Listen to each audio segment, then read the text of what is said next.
kong dijani yen kok kerongkang jarang aduh wiratane sinawang pan sani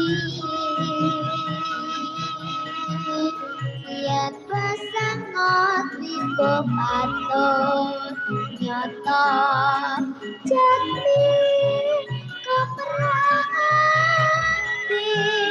aduh lestarinya tangli lapisasa rekmo nadya bebasane kali kan kadang sahabat iman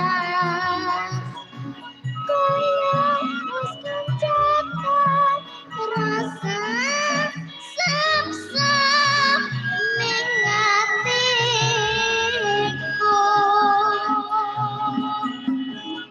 bacaane sarwa asli jero batinku tansah gelor eman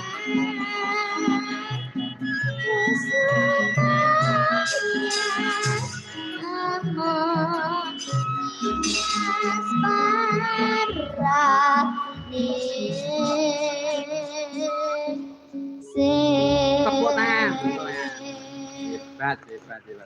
Wah, atur nuwun ya, Nduk. Suarane rada gerok to? Nggih. Ya, ora apa-apa. Aja ngombe es terus. Kowe poso apa ora? Poso apa ora? Poso. Poso, ya wis nek poso. Timbane sindenku sing ora poso. Ayo. Sindenmu ana sing ora poso eneng, aku tak kandhake eneng. Awake nganti bledhos. Aku ora poso.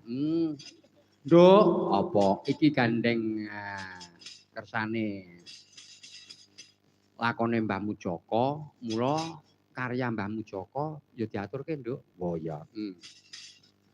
Karyane apa? Tumindak jujur. Lho, Mbah Joko ki mbiyen wis nyiptake lagu Tumindak Jujur. Oh ya. Coba dibawani. Monggo Mas Hartono, mangga Mas. Tumindak Jujur.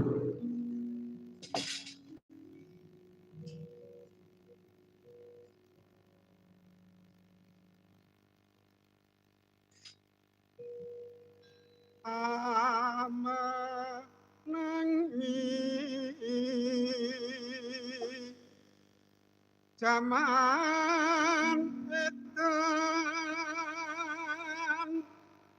Menangi jaman edan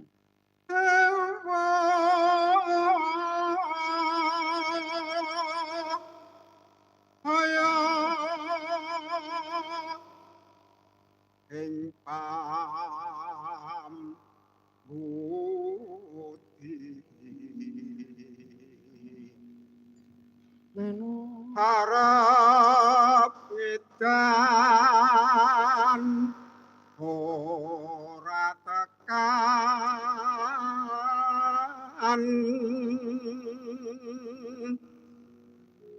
yen tan melu kang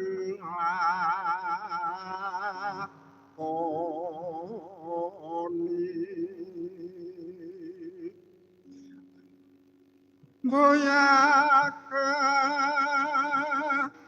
duman mele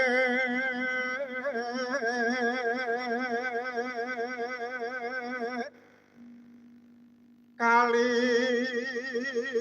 renwa